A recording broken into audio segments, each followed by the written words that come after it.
Good afternoon. A little flow rider. Thank you for that, Mike. Appreciate it. My name is Andrew Shohet. I am the head of Ocean Industries North America for D&B. Before we get started, I just want to give a special thanks and shout out to Matt and Mike, Lorraine, the whole Marine Money team. This has been a great event as always, and really excited to be here. It's not something that I always do, but I think considering there are three of you up here, if we can maybe just take a quick minute, Bart, Costa, Gianni, just give a quick kind of intro to both yourself and to your companies. Sure, great. Thanks, Andrew.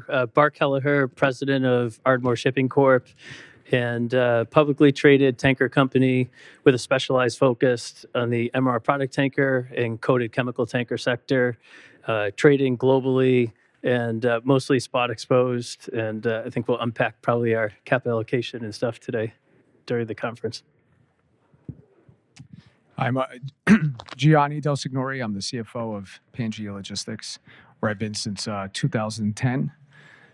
Pangaea is a publicly traded cargo-focused dry bulk owner and operator. We own 39 dry bulk vessels, and we also charter in an additional 25 to 30 vessels to supplement our fleet.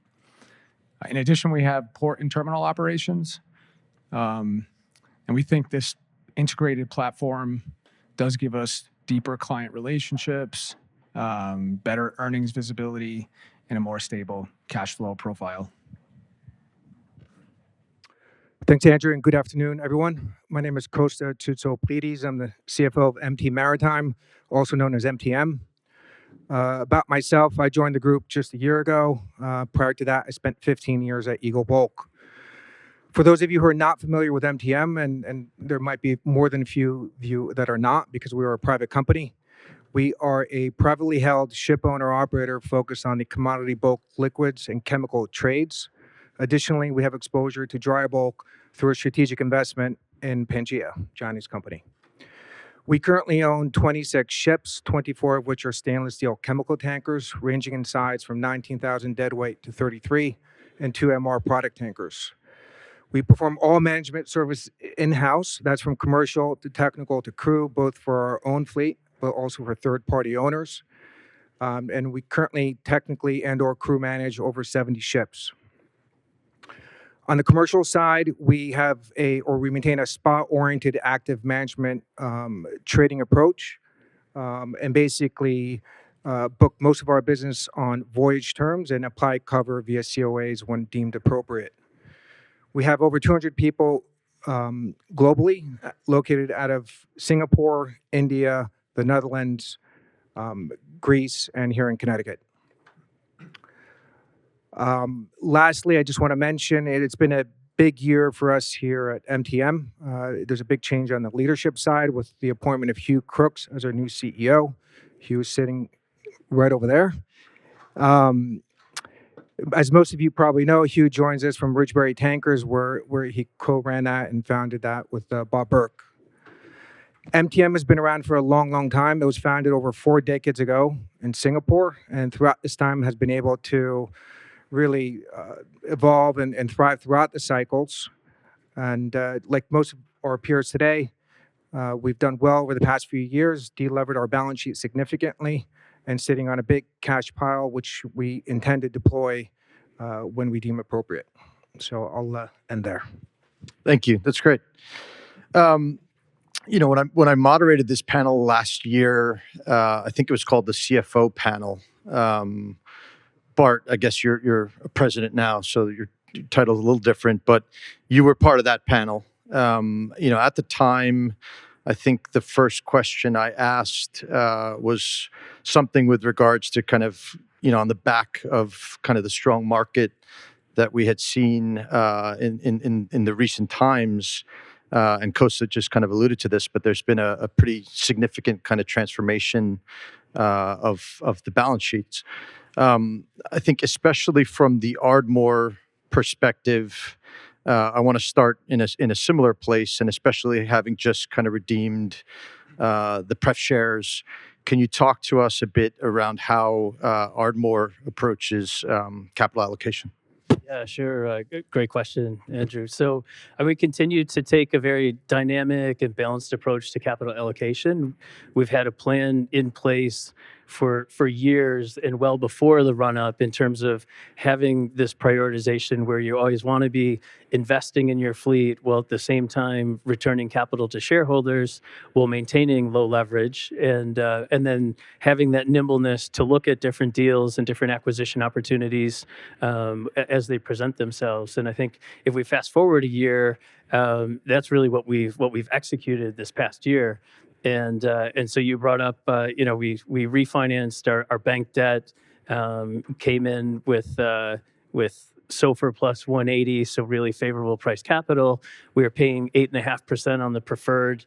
The preferred served a great purpose when Ardmore needed some capital years ago, but it just made sense to actually redeem that. And then in the spring timeframe, when despite that we've had these strong markets, you're still seeing some volatility in the asset prices as well. And there was a pullback, and so we actually bought 3 vessels, deployed a little more than $100 million of capital. And we would have liked the market to stay down there a little bit longer and probably would have leaned in some more. It came back up, and kind of asset values today 10 to 15% versus where we entered. So, kind of more back to a patient and kind of just more diligent approach. But continue with that balance. And I think we'll get a bit more into kind of the markets kind of down the line here. But I think Gianni, similar question. I think you guys have done at Pangaea some different things. How do you guys approach that? Whether it's returning capital to shareholders versus investing in the fleet versus potentially reducing debt levels and lowering break evens. Yeah, I think we've always been very patient, very disciplined, and it's when the market is low, we need to act. And that takes a tremendous amount of discipline to make those decisions. But I think we've been pretty consistent. Pangaea has grown slowly, making meaningful steps in vessel acquisition. That's our primary focus when we're thinking about deploying capital, is how can we, one, keep our fleet efficient and keep our average age at a level we're comfortable with, and then simultaneously, similar to Bart said, is return capital to shareholders. So we do have a return of capital plan to shareholders. We're at a fixed dividend and a recently implemented share buyback. And then if we think of our capital structure, really, we try to keep it simple, right? Nothing complicated, no dilutive instruments. It's plain vanilla debt, it's equity, and we want to try to keep it as simple as possible. And so from a debt perspective, I think if we look at paying down debt, we're still pretty comfortable. Historically, rates are still low. When we entered into a lot of the our debt on the balance sheet, we did it at levels with reasonable, sustainable break evens. So I don't see us making any significant moves in as far as our debt that's currently on the books. Thanks, Costa. I want to attack that question maybe from a different angle. You talked about how you have a meaningful 29% stake in Pangaea. From the MTM perspective, from the shareholder perspective, how do you guys think about the prioritization of capital allocation? How do you think about that? I'm not going to speak specifically to our investment in Pangaea, but from MTM's perspective as a ship owner and investor, our philosophy is quite simple, and that's really to maximize long-term shareholder value. And in shipping, what does that mean? That means being able to invest countercyclically and buy ships cheap. So you need to tailor a capital allocation strategy that will let you or put you in a position to be able to do that. That means, dividend distributions need to be modest, linked to earnings. You need to have, maintain a significant amount of your cash flow to delever the balance sheet. and put money on the balance sheet during the good years, as most of us, I think, are doing in these markets. And that way you can be in a position to buy ships when those opportunities come. Because as we've experienced in the past, and I personally did at Eagle, when the opportunities look most interesting, usually companies are facing negative cash burn environments, have minimal to no excess cash for growth, and access to debt, cheap debt, or even any debt and equity at those times is really difficult. So being able to capitalize on those moments is critical. In terms of share buybacks, I think unless it's done on a consistent and regular basis, I personally don't see much value in it. There are moments or occasions where you might be able to buy a significant block of shares. We had that at Eagle, and those one-offs do pose an opportunistic way to capture an arbitrage benefit, assuming the buyback's at below fair value. That also does change the makeup of debt for equity on the balance sheet too, which might be good depending on where you are in the cycle. I think we're gonna touch on some of that stuff, but if I could maybe follow up, to both Gianni and to Bart. We have two public companies here, and one private, but specifically to kind of the returning capital to shareholders. I think both of you have done a little bit of both in terms of buybacks, in terms of the dividend. From that perspective, do you have sort of a view on what's better? And, as it relates to the dividend, some of the stuff that Costa just touched on, whether it's fixed, whether it's, special, some combination of the above. How do you think about that? Sure, I'll go first. So for us, we reinstituted our dividend as the market started to improve in Q4 of 2022, and in recognizing that we're in a seasonal cyclical business, and so we actually felt that it did make sense to be variable in nature, and one that we articulated, and we think that transparency, that yes, well, then you can have this fluctuation quarter to quarter, that you actually know that you have a formula then can be applied, and you don't have this fixed hurdle that you have to potentially hit sometimes when you do have weaker quarters and seasonality. And it comes back to capital allocation, where so we have a third of our adjusted earnings are paid as a dividend, but then we're maintaining that capital for other uses as well. And then when it comes to buybacks, we have an approved program. For us, it's when we saw opportunity, for example, in December of last year, we leaned in and we bought back 4% of our shares, and that was relative to other things that were on the table, and we saw the most value there. So something that we're always considering at the board as well, but still, very much a balanced approach. Gianni, any comments your side? Yeah, I think it's similar. Other than from a buyback perspective, I agree. From our dividend, Pangaea, our business model, we have contract cover.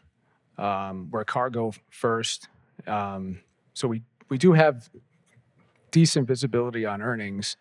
So we've decided to institute a fixed dividend, one that investors.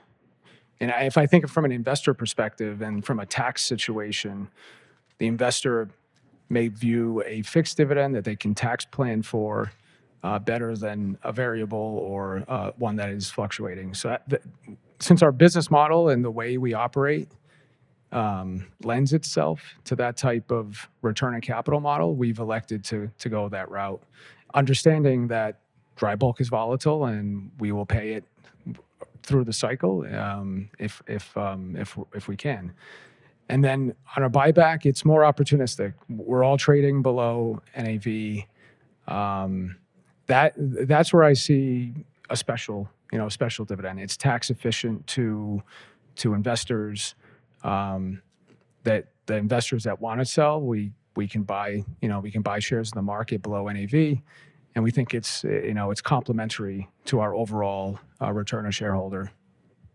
I want to pivot a little. There was something, I think this topic came up quite a bit this morning, but we've obviously kind of seen this theme of public companies taking stakes in peer companies, and I think a lot of that is probably driven by this sort of excess liquidity that's on the sideline.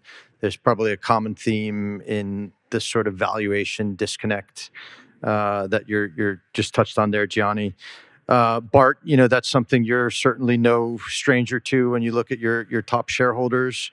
Is that something that you think is going to continue given the markets? What do you think is really driving that sort of trend that we've been seeing? Yeah, sure. Well, I guess I could come back to maybe first for Ardmore and from our perspective for capital allocation. That's not something that we've done, and actually that was the basis for when we bought back our own shares, where we saw value there.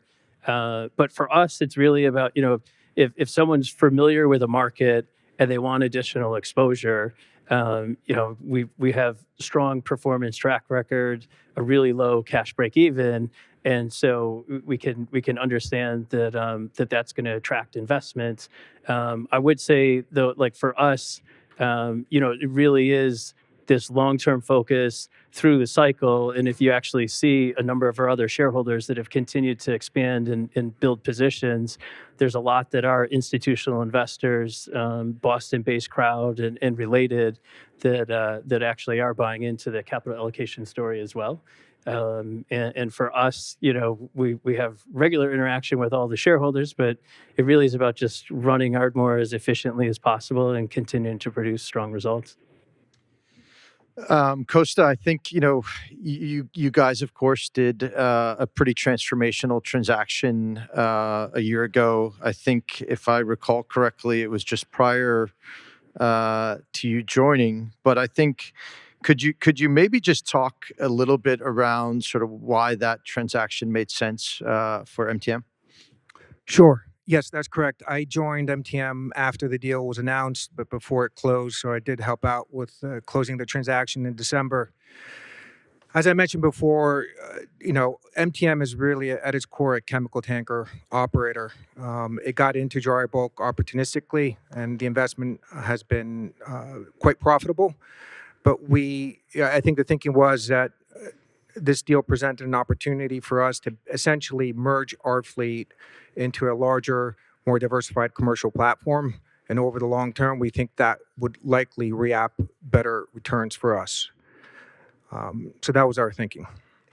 Gianni, from your side, that obviously I think it was 15 vessels. That's a pretty substantial scale that you're adding on there.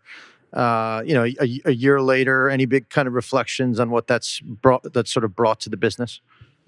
Yeah, I mean, it was a transformational acquisition. Like I said earlier, Pangaea grew small incremental steps, and suddenly we took on 15 vessels all at once. We got to use equity. We're a public company that has not been able to tap into the equity markets, but here we had a deal that was priced well and was able to really expand and diversify our offering for our customers, moving into the handy-size segment. And then a year later, really, it's unfortunately the timing. The Q1 and Q2 weren't the greatest markets. Not the time to take 15 vessels, but we're working them into our platform, and I think we're happy with the people, the assets, and the diversification it gave us. Gianni, if I could stick with you for a second. Maybe it's my opinion, but I think generally, Pangaea is a company that flies a little under the radar, despite being a public company. You run a very good business. There perhaps are some complications. You talked a bit about the kind of the logistics side of things and focusing on the cargo. Can you talk to some of the things that you are doing as a public company to kind of create awareness with regards to what you're doing? Yeah, I think that sort of below the radar mentality was in our DNA early on, but now more recently, we are trying to deliver a message that resonates with investors of stability and consistency, and an integrated platform that is differentiated from your typical dry bulk owner. But the reality is the entire industry is below the radar. If you think about, we don't have covering analysts. There's few public companies that are available for investors to even look at. So I think, yes, Pangaea, we're probably the smaller and below the radar, but the reality is the entire industry really has been dealing with that. And until we see more investor appetite, we see more research cover, I think it's something we're all going to be dealing with for a considerable amount of time. Yeah, I think that's probably a topic that we could spend a lot of time on. Costa, you've had different roles. You've been CFO of a public business, now the CFO of a private business. Can you share some insights into kind of maybe some of the differences there, your day to day? Someone asked the question earlier in a panel, just whether shipping companies should be public. That's a question that's always asked. Kind of how do you see that, having had both seats? There's obviously some big differences.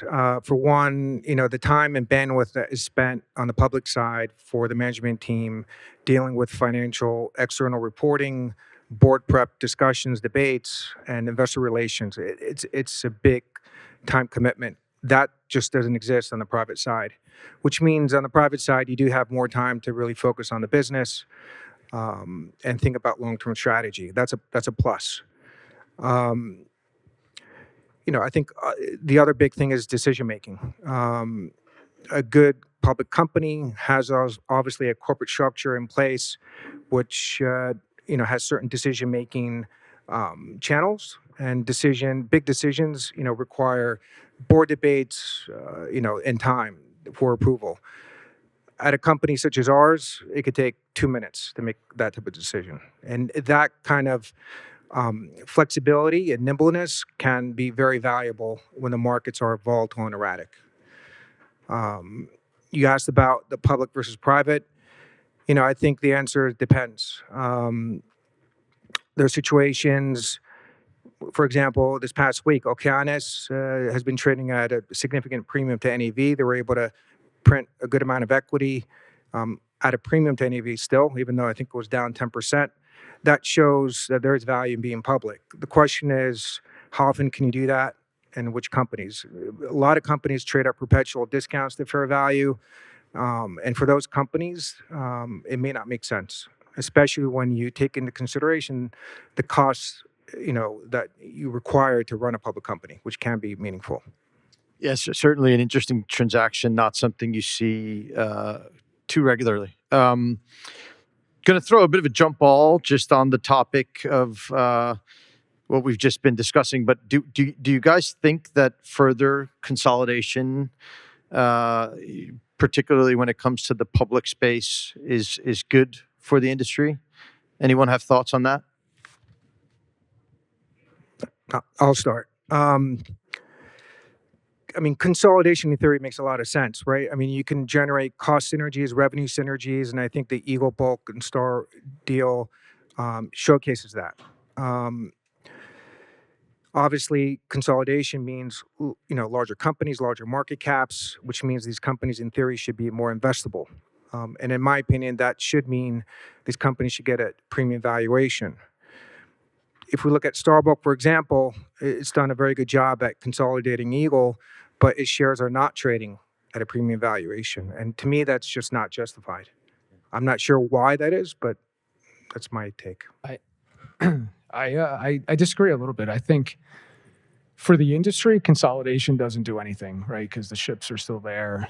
The cost synergies are minimal. You eliminate management teams.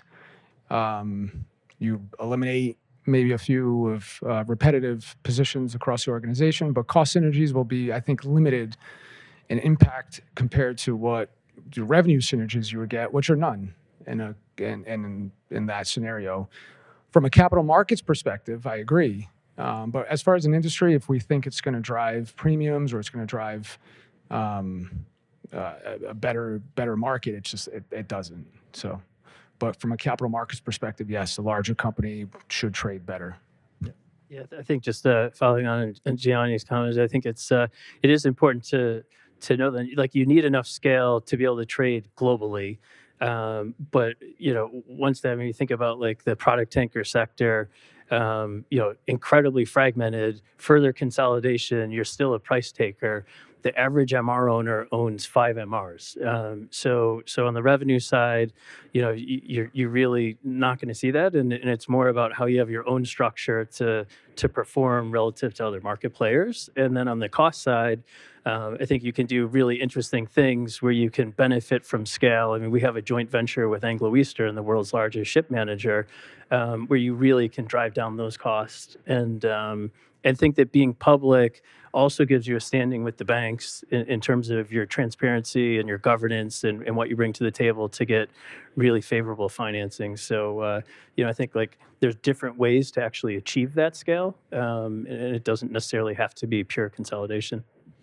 I think that's a good segue. And time's running here, Mike. I might steal a couple minutes if that's okay. But I'm a debt guy. I like to talk about debt. In the past few years, we're all aware that banks are keen to deploy capital. Does anyone have anything interesting they've observed in terms of the sort of behavior of their bank group? Financing structures, banks calling on you. Is there any significant shifts that you've been seeing? I mean, I think the clear one is margins. They keep going down and down, and profiles keep getting longer, and leverage probably slightly bigger. So, it's from our perspective, it's good. We just need a good purpose for that debt. And right now, as all of us are sitting on fairly strong balance sheets and good amount of liquidity, so our appetite for debt is limited. Yeah, I just add, we're feeling more popular. We're getting all these inbound calls that we didn't, for basically a decade, and it has been that natural evolution where really kind of like 22 timeframe, you started working out of Chinese leases and other leasing structures as the shipping banks came back, and then gradually tried to ratchet up the revolving capacity, where today it's kind of a given that you're going to ask for 100% revolving capacity, most likely really helps keep the break even down. And then, of course, at the same time, getting marketed with a lot of Oslo bond activity as well at the same time. It's like you've been reading my questions. On that point, right? The Chinese leasing, the start and stop with the geopolitical situation that we've all been observing. Previously, a lot of the Chinese leasing debt that was put in place, that has been since taken out. A lot of that was put in place during a very different market than where we are today. Any views on sort of how the sort of Chinese lease debt fits in the toolbox in light of all of the sort of geopolitical uncertainty that we've been experiencing? From anybody? On your previous point, I've noticed banks in Newport in winter, which is very unusual. Very unusual. But as far as the Chinese lease, I think it's a wait and see, right? And there's such flexibility with lenders in Europe, in Japan, and even in the U.S. I think there's so much pressure that it's really, I don't think there's a real motivation right now until things settle. You think a lot of that can sort of stay in place then for the time being? Well, the pause helps, right? And that eliminates a very near-term risk for all of us, trading globally. But I think a lot of the structures can potentially remain in place. We're not making knee-jerk reactions to some of these policies that can fluctuate pretty quickly. But yeah, it's hard to make those long-term decisions to restructure your headquarters, redomicile, refinance, whatever the might be. It's hard to make those long-term decisions. Costa, Bart, any kind of final thoughts, particularly on the lease point? I would say, I mean, it's always in the tool set in terms of looking at the structures, but I mean, today the revolving capacity from the banks is just so favorable, and yes, you could have a lower implied interest rate in a lease, but your break even goes up most likely notably. And so to really stay in that kind of interest only zone and low cash break even, when observing a market and kind of waiting for those points to be opportunistic and lean in, it just feels like a better match, and you kind of avoid the whole geopolitical scene at the same time. Costa, I don't want to rob you of your last words here, but any final thoughts? We're soon out of time. I think looking ahead, at least from our perspective, we think the market on the chemical side will likely be a bit challenging. We have a big order book that's delivering over the next couple of years. Demand is fairly muted, so we do hope that dynamic does present some opportunities. With asset prices coming off, and we look forward to getting back in. Thank you so much for the time.